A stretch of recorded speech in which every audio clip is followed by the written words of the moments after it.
Hello dear friends, तो here you can see the diagram of the menstruation cycle. ये जो diagram है ये आपको मेंस्ट्रुएशन साइकिल का डायग्राम मैं दिखा रही हूँ। और यहाँ पर कितने फेज़ होते हैं देखो, 1 phase, first phase, second phase, third phase, fourth phase. ठीक है, तो मेंस्ट्रुएशन साइकिल में 4 फेज़ होते हैं।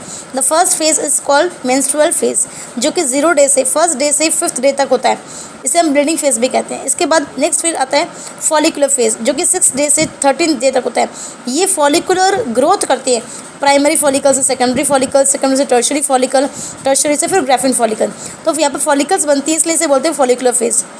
इसके बाद डे 14 मेंस्ट्रुएशन वैसे कहाँ होता है देखो, 28 डेज अप्रॉक्सीमेट इसका डे माना गया है ना।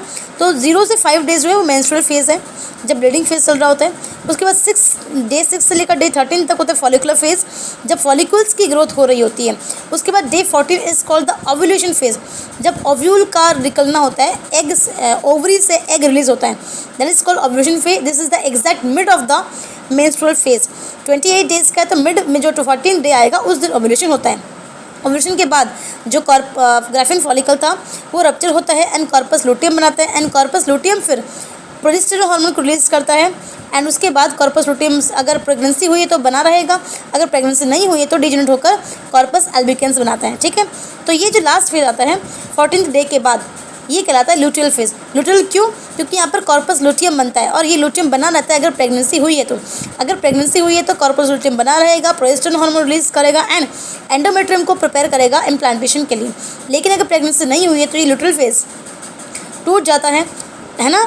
प्रोजेस्टेरोन का जो लेवल है वो गिर जाता है, एस्ट्रोजन फिर से इंक्रीज होने लग जाता है, एंड अगला फॉलिकुलर स्टेज या अगला मेंस्ट्रुएशन साइकिल आ जाता है। क्योंकि प्रोजेस्टेरोन हार्मोन कॉर्पस लुटियल जो है वो टूट जाता है एल्बिकन्स में, and you can say progesterone hormone नहीं रहता है, और तो लुटियल फेज खत्म हो जाता है। ठीक है, तो ये अबाउट था मेंस्ट्रुएशन साइकिल के बारे में।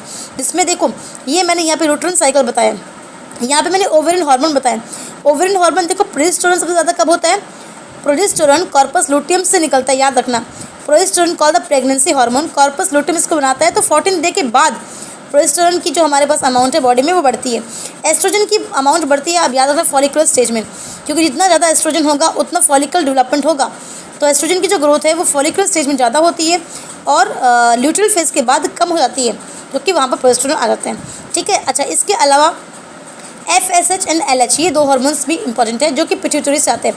Follicular stimulating hormone and LH, ये दोनों ही इंक्रीज होते हैं ओव्यूलेशन के टाइम पर। LH ही है जो ज़्यादा होगा, ल्यूटियल हार्मोन ही है जो ज़्यादा होगा तो ओव्यूलेशन होता है। ठीक है, तो ये था about the hormones, about the ovarian cycle and about the menstruation cycle. Thank you so much for watching.